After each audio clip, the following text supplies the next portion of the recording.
Scoot friends. Today, I'm gonna talk about cagers. While I check out a new, or hopefully improved, bike lane over on California, I haven't ridden on it in a while, and I heard there's some improvements. So we're heading over there right now. We are westbound on Armitage. Then we're gonna jump on California and go north. And along the way, I'm gonna tell you a story and talk about cagers. What's a cager, you say? Well, let's get scooting.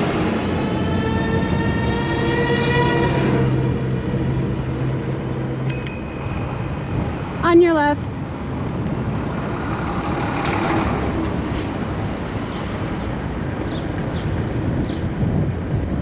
I like Armitage. It's got a nice dedicated bike lane. But like all bike lanes, there's always someone blocking them. Check this mural. Look right. Beautiful.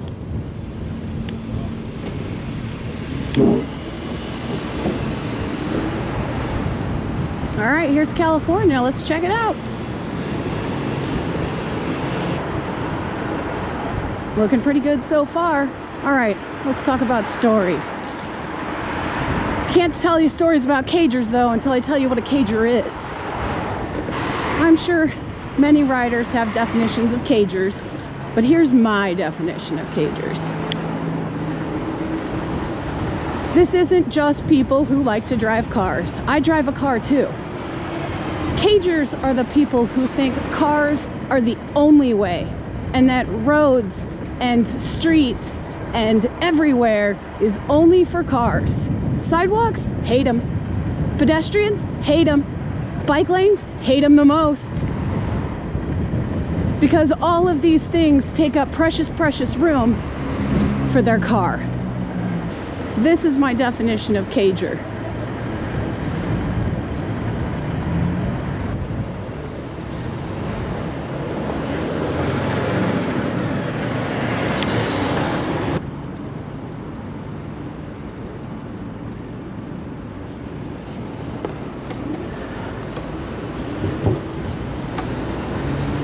Cagers are the people who ride up too close on residential streets on your back. Cagers are the ones who like to drift into the bike lane just to show you they can. Also, check out this bike lane. This wasn't here before. Loving it.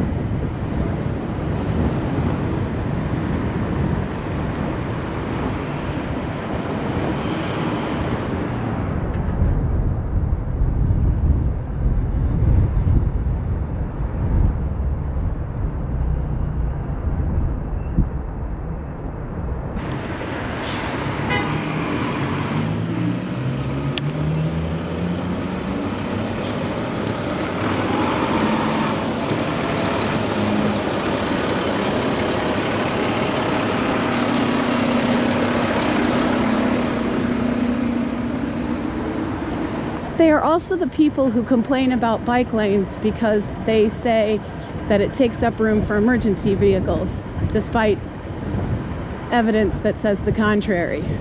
And in the Venn diagram of people who pull over immediately for emergency vehicles, first responders, and cagers, they don't touch.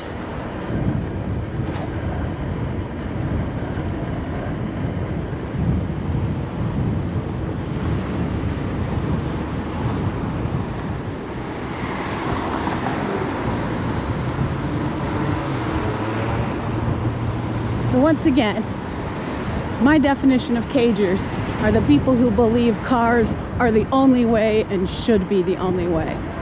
And that's just wrong.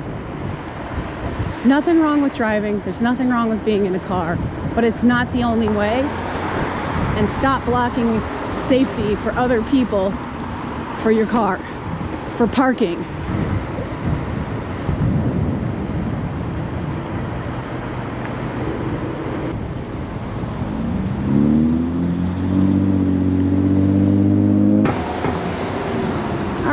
Story time. We'll have two different cager examples because it happened both twice today, and I did have the camera on because I decided to do a little time warp filming. So That'll be fun. Maybe I'll be able to find the spots and show you exactly where. First one, it's a pretty gentle one. This is just someone who hates everyone, I guess. But there was a bicyclist in the bike lane, and I was going a little faster than them. Oh wait, hold on. We're gonna stop and check out this mural.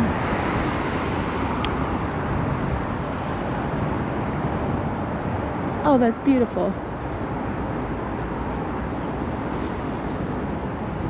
I follow this mural artist on Instagram. She's amazing. First time seeing the mural in person.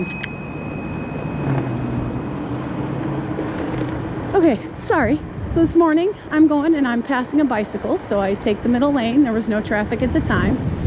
But a car joins in, and what do they have to do? They have to pull up right behind me, and not only that, they have to honk while it's obvious what's happening.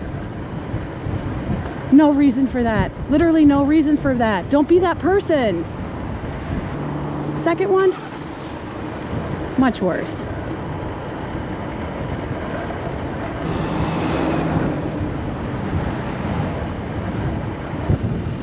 Well, this is fantastic. I wanted to see if it would go all the way up to Belmont, and it does. Looks like it goes a little further too. Does it connect to the Greenway at Roscoe? Let's find out. And then I'll finish my cager story.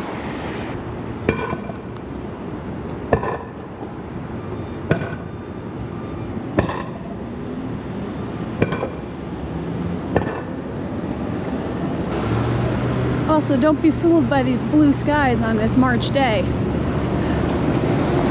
It was gray and cloudy early. The blue has just come out. It's cold. It's 36 degrees Fahrenheit, 2 degrees Celsius. All right, is this where we lose our path and goes back to Sharrows? But look, there's a sign. It's too bad. So this morning, I'm at an intersection. I'm stopped, and there are 4 cars. There's just a whole bunch of cars stacked up in the left-hand turn lane. All right, well, the lane does come back, so that's good news. However, I'm going to pull a little U-turn here.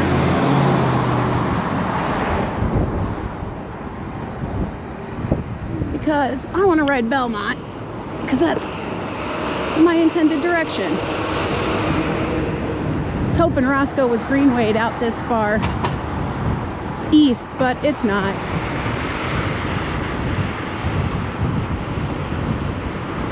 Quick double back in the Sharrow lane, and we'll get to protection.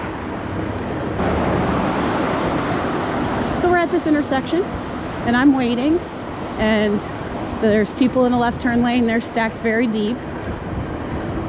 And generally, rule of thumb, you know, yellow light, those 2 cars that are in the intersection, they pull through, the other stay back, right?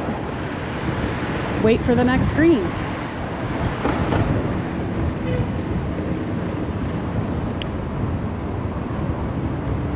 Well, this guy was so impatient, 4th in line. We're talking about 4th in line. It's going to be a white car.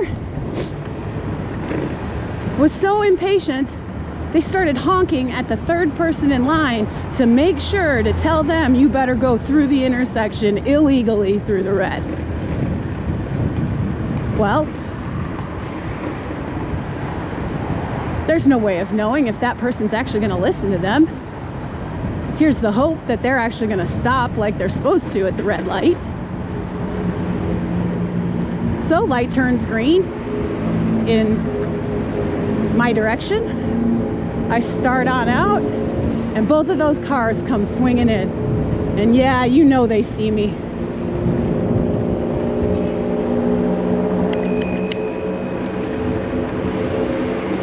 Coming through. In case the driver's on the truck, little shout out.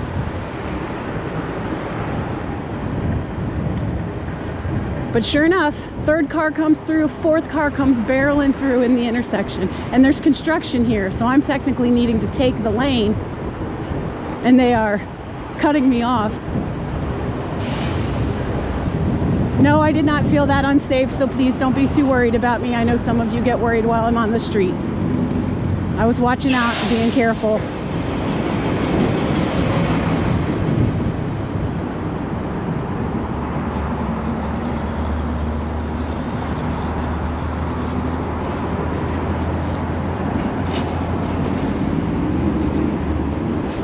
So they come barreling through. They drive in the opposite lane's traffic in order to pass me.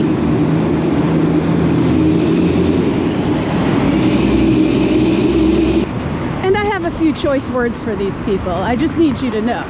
They did get a piece of my mind. And they start rolling down their window because they want to talk too. And I'm ready to talk. I'm ready to talk about their illegal double red light. Heads up! So their window goes down and I'm ready. If they want to chirp at me, I'm ready to chirp. I'd already said plenty about my feelings about their illegally running all the red lights. And then I point out the camera. I'm like, by the way, it's all on film, buddy. It's all on camera. Yes, it is. You know what happens then? They rolled that window right up and sped away as fast as they could. I got that license plate though.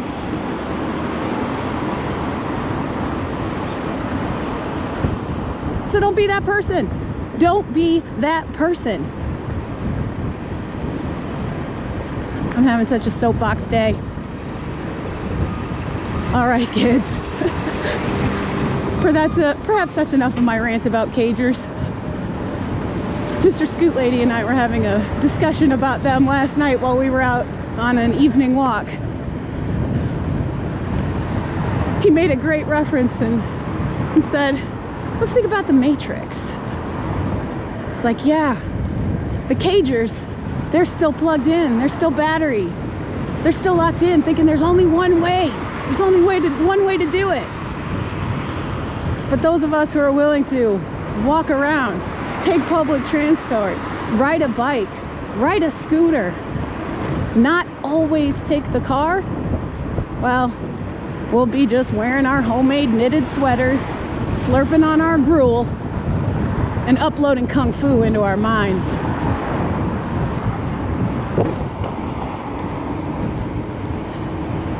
All right, scoot friends. Thanks for listening to my rant. Thanks for scooting with me. I'll see you next Wednesday. Same scoot time, same scoot channel. But you know, I'm always looking for the channel to grow. Maybe you know someone who might like a little scoot lady riding around. Or maybe they might just get angry at my rants about cars. I'll take it anyway. Don't do it! Don't do it! Don't do it! Why? Why? Like, why? There you go. My rage. Messed with my outro. Oh well. Have a great one, Scoot friends. Hope it's a marvelous week.